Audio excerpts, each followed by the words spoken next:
He came into the dressing room and looked at me and Phil and was just like, I think I'm more excited than everyone out there. There are girls out there, I think I'm more excited than all of them. Well, I don't think they know even what you're supposed to do. I don't think they know why you're here even. Oh, they don't? No. Ooh. I didn't tell them anything. Do you know why I'm here? Well, when you walked in here, Jake and I were like, wait a second. Jake and I were going to go in the other room. Like, we got male stripper here coming. Thank you. I can Magic Mike as long as you want. There you go, ladies. The catch is, he's Magic Mike. And he's like, please, for the love of God, take the attention away from me. All right, enough stalling, though. I'm going to blow your mind. All right. Are you ready? Are you sure? Fire away. Can I stall any longer? It's your show. Just remember whatever that is. All Don't say it out loud. I'll show it to everyone else so they know. Now, are you right or left-handed? Right-handed. So give me your right hand. Put it right there. Now put your other hand on top of it like a sandwich. Now, you're married. I can tell because you make great sandwiches. Thank you for laughing at that. No one else did. Get you a man that makes you the sandwiches. Now I want you to remember it. All right. And squeeze your hands tightly so there's no way I can, because I can see it, make sure there's no way I can pull it out, okay? All right. And just think about it over and over again. Think about the number, okay? Now that's called cheating. Now here's the interesting thing about psychology. A lot of mind reading in psychology is nonverbal. Over 90% of communication is nonverbal. If you can read people's eyes, body language, smiles, micro expressions, you can read what they're thinking. I very nonchalantly said, think about it over and over again. Think about the number. I said, think about the number. That was when he nodded his head for the second time, confirming it is, in fact, a number between 2 and 10 in the deck of cards. So now I know it's not Jack, Queen, King, or Ace. And now he's like, dang it. Now I want you to think about the color. Think if it was red or black, but don't say which. And right when I said black, your smile went away and you immediately looked that way. I hate this guy. He loved me a minute ago in the dressing room. But let me ask you a question before we get to the finale. All right. Would it be more impressive to read your mind or to put a false thought in your mind? False thought. What if I told you I already did? Because you're thinking of a black 5 because I wanted you to. And who's to say I haven't been influencing you through a conversation to think that, because the reality is that was never the card. Look at it. Oh, get out of here. 5 of spades, by the way, right? Yeah. No. So is spades. Wait, how did you switch it? Or did I? I'm a psychological illusionist, actually. I combine magic and mentalism and a little bit of hypnosis to trick your mind and make the reality of what you think is happening change in your mind. It's not always physical. Mental magic is even better than magic. Because the truth is, your reality is based on your individual perceptions. You spill wine on the carpet, one person might think that's a catastrophe, another person just thinks carpet clean. It's not a big deal. But different perceptions create different realities for the exact same thing. So the question is, how do I get in your mind, and how do I distort that in the most entertaining way possible so you don't beat me up? Or kick me out and offer me no more water. So I did that. That was impressive. You think you see one thing, you saw another. Right. Now I'm going to do something that hurt my brain. When I was 19, I went to Vegas, and I got trained under David Blaine's consultant, Jay Noblezada, who created one of David Blaine's most popular effects called the self-tying shoelace. You could literally just walk around your day-to-day life, and you just have an untied shoe.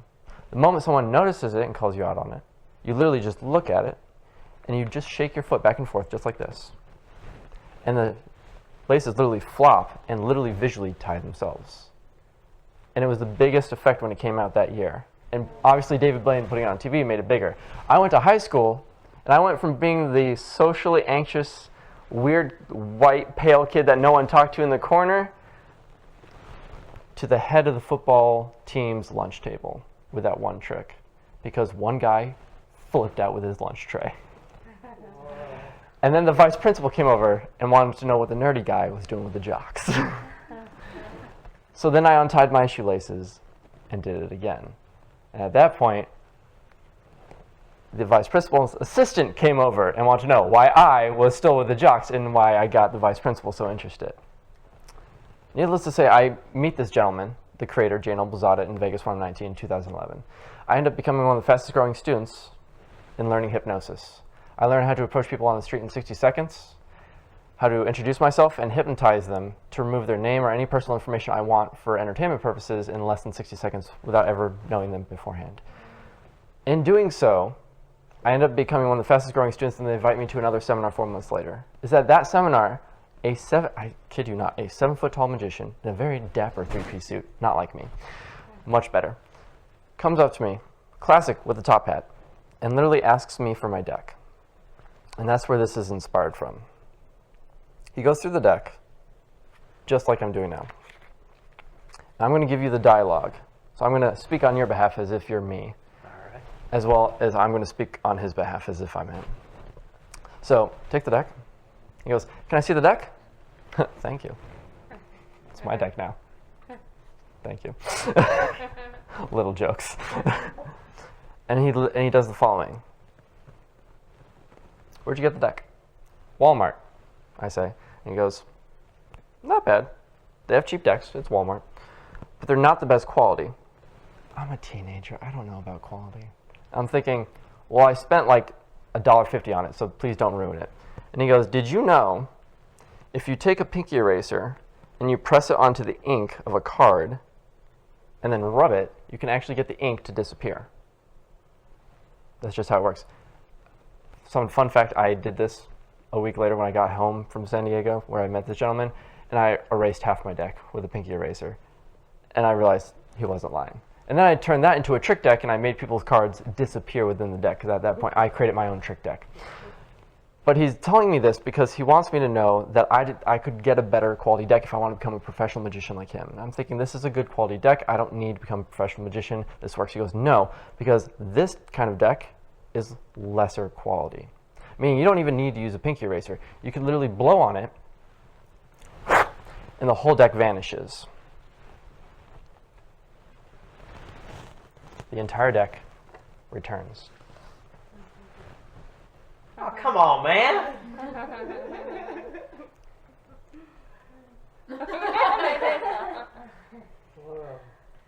That was cool. That was awesome. I like that. Up to this date, I'm still upset that I don't know how he did it.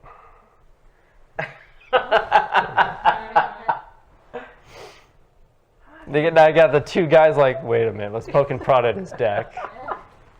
Yeah, did you do it? How'd you make it disappear? Up till now, how intrigued and impressed have you been? You're all smiling way more than when I first walked out here, that's for sure. Are you ready for more? Yeah. Yes. Yes. Cool. I'm going to teach you a variation of what I did to you.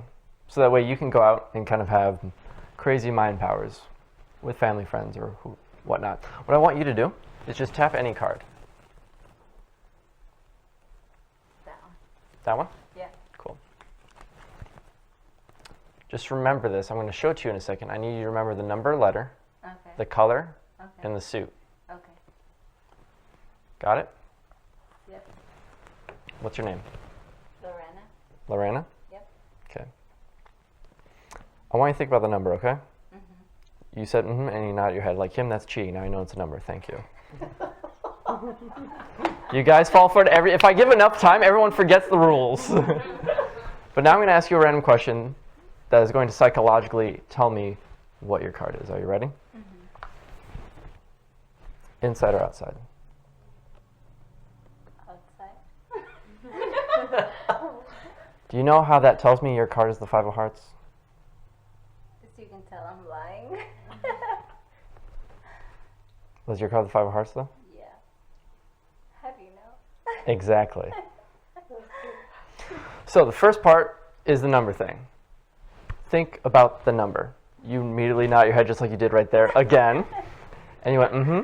There are three things people are going to do if you're correct in saying think about the number or think about the letter. It could have been a letter. If it was a letter, chances are, more often than not, people usually just kind of stare at me awkwardly until I say something new. At that point, I know I'm wrong. But if it's right, and sometimes I start with letter, think about the letter. if it's a letter or if it's a number, whatever it is I say it is, and you agree because it is, people will do one of three things. They'll either nod their head, they'll or they'll verbalize a confirmation. Okay, sure, got it, yeah. Or they'll do a combination of those three. Time out, fun fact, our trainer actually called us Jedi.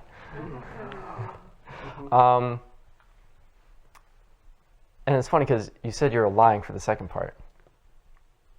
But did you know what you were lying about? Exactly. So think about this. Inside or outside, right? Inside, hypothetically, let's say inside you got 4 walls and a ceiling. So without windows or electricity, there's no light. So it's dark, black. Outside you got the sun, it's brighter color. Well, if it's not black in a deck of cards, it's got to be red. So you took a moment to think about it, but eventually said outside, red. Yeah. So now I know it's a number, now I know it's red. Now how do I know it's a 5 of hearts? If I told you that, I wouldn't get paid tonight. The show begins now. Would you prefer, if you had a choice to read books in school, which I hated, all the choices in school, that's why I left. But if you had a choice between reading history or crazy science fiction, what would you choose? Crazy science fiction. You are so my guy. You get the crazy science fiction. Because the choices were Here on Earth, A Natural History of the Planet by Tim Flannery, and The First Digital World War by Mark Bowden, called Worm. Here on Earth.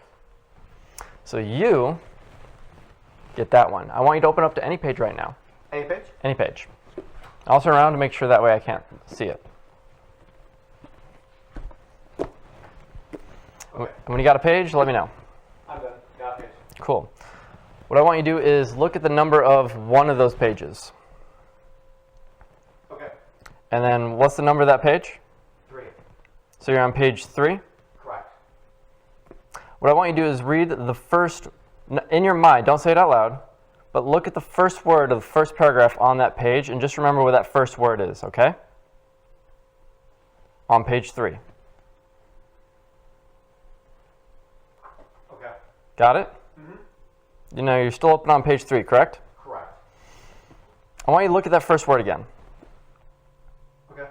Look at the first letter. Okay.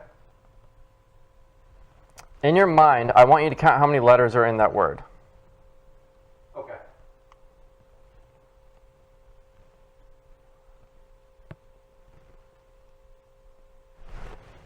Is it 7? No. You're on page 3, right? Yes. Try the very last word on that page.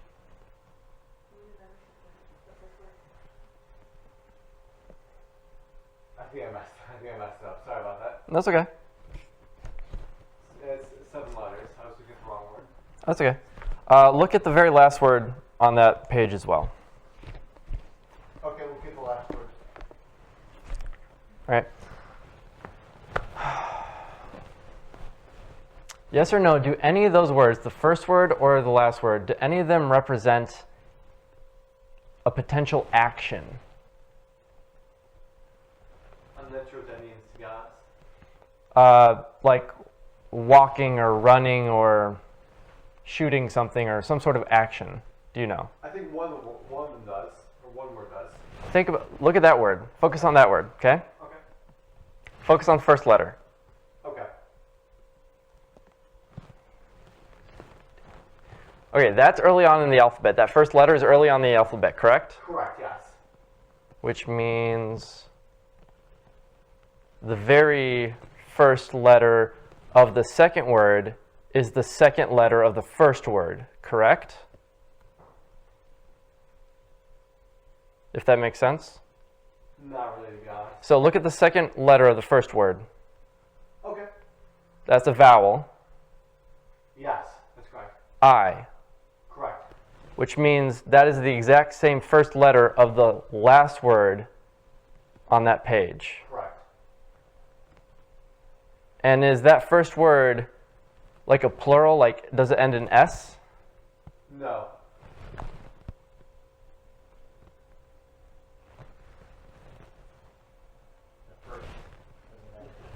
No, the first word doesn't end with S.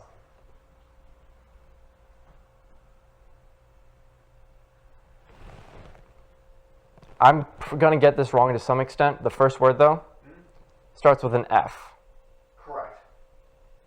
It's fighting or fighter or fought. Fought? Fighter. Fighter? Yes. And you're fighting an intruder. Correct. Thank you, sir. Sorry about that. No, you're good. Thank you. I appreciate that. You're awesome. Thank you. Trust me, you're not. It wasn't that hard. You're good. As you should, by the way. If an intruder comes in, please, for the love of God, fight them. Thank you. Now, question. Different people use different codes for different reasons. Is this a birth date for you, or a special date or something? Special date. Special date? And we've just met, so there's no way I could know it, correct?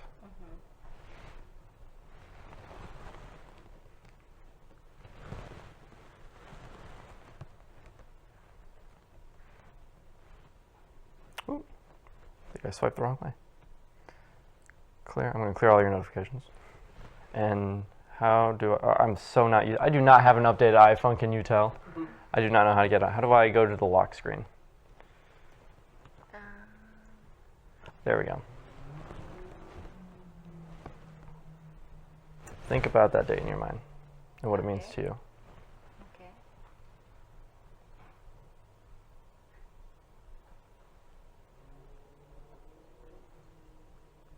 Does anyone here know the code? That is gonna. Cheers, girl. Seriously, It goes like cheers. does anyone here know your code? Not even her? So I'm only going to reveal the last number that I think it is.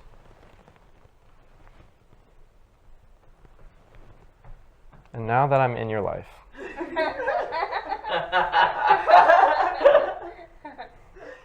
look at my hand, take a slow deep breath in, and out. And then go right back down to that state that you're not familiar with. Right now, sleep, relax all the way down, deeper, deeper, and deeper. And again, until I double tap this shoulder, simply keep your eyes closed, relax, and focus on your breathing, and you're relaxing.